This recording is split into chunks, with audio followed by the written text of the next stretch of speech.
Welcome back to Joe Stunner Boxing. It's that time of day again. The sun's streaming in through the blinds. I hope you can see me. Just about to see you. Anyway, on the undercard of the Sam Eggington Dennis Hogan fight in Australia, there was the younger brother of Tim Tszyu, Nikita Tszyu, 24 years of age.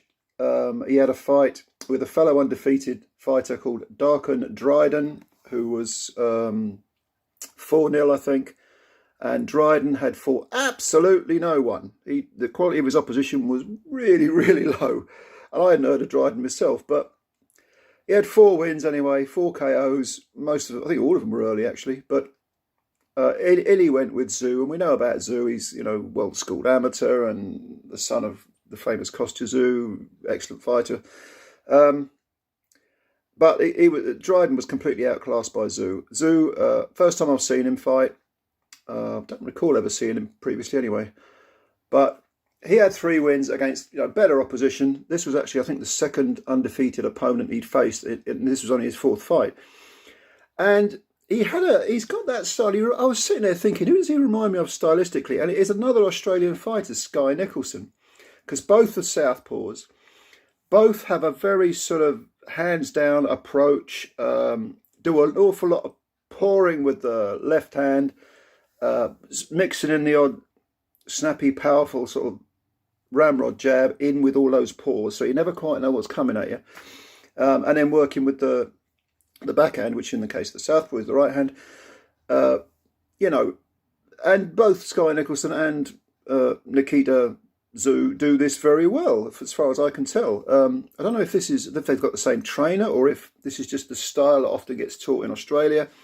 I've got to be honest, I'm not really sort of au fait with Australian boxing, and not the minutiae of it. I don't. I know a few of the fighters. I recognise a few of the names, and I don't really know much about techniques that are taught over there or styles. But Tszyu, clearly you can see the amateur pedigree is there. Like I say, 24 years of age. He's super welterweight, a bit smaller than his brother, and he just completely beat up and outclassed Darkon Dryden. Now, Dryden had a style which was hands up, come forward, had absolutely no idea how to slip a punch, orthodox fighter. And he was game. I think in the second round, towards the end of it, he got very close to Tszyu and started to let his hands go, and did land a few punches. Maybe he'd miss with the second, but if he landed with the first, that was enough. Maybe he'd land 1 out of every 3 punches. But he didn't at any point hurt Tszyu, but he did test him to the point where Tszyu suddenly found himself in a fight where he had to go through the gears. And he didn't have any trouble at all with Dryden. It was just that he had to earn the fight. And in the end, I think he basically got beaten up, Dryden did. And after, was it 2 or 3 rounds? Offhand, I can't remember. I think it was after 3 rounds. The corner pulled Dryden out. They knew the writing was on the wall. Dryden had no idea how to defend himself. He would come forward in straight lines, letting his hands go once he got within punching range, and that was about it. There wasn't a lot of variety there. Dryden was the older man. I think he was 30 or 31.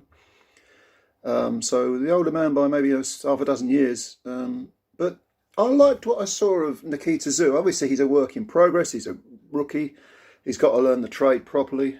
But I did like what I saw. I think I like the amateur pedigree again is there to see, and looks to me like something to build on. This was a 6-rounder, proposed 6-rounder, but I think there's something there. I think if Tszyu lives the life, and like I say, this was a 3-round fight. The fight ended after 3 rounds, but. So we need to see about his stamina. We need to see about, the most he's gone is 6 rounds. That was in his previous fight where he won a 6-round unanimous decision. Progress him incrementally, 8 rounds, 10 rounds, some of those, Oriental Pacific titles or whatever they're called, that get you a ranking but aren't really worth anything other than that. And then take it from there. So yeah, not bad. Nikita Tszyu, probably one to look out for in the future. Did you see the fight? If so, you got any thoughts about Nikita Tszyu? Do you think he's going to be as good as his brother? Do you think either's going to be as good as their father?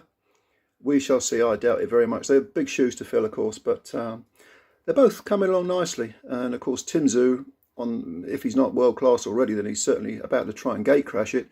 There's talk of putting him in with Charlo.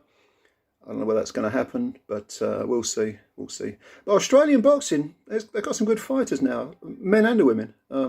As well as Sky Nicholson, you've got Ebony Bridges, who's made a name for herself, won a world title belt. And imagine, obviously we had Kambosos recently. I know he lost to Haney. He's got the rematch coming up. He'll have to do something very drastically different to beat Haney. But the win over Teofimo Lopez last year was, I think it was the upset of the year and one of the performances of the year, certainly. So Australian boxing, and imagine if Tim Tszyu was to fight a Charlo or someone that high up and beat them. Australian boxing's getting back on the map, and I think that's a good thing. The more good fighters we have in all different parts of the world, the more the sport grows, and the more boxing we ultimately get. So yeah, well done, Nikita Tszyu. Leave your comments below if you've got any. Like the channel, subscribe to the channel. We were a year old yesterday, which was Friday the 7th. So we've got over 900 subscribers. Let's try and get to 1K. Thanks for your support as always, and we'll speak again soon, and bye-bye for now.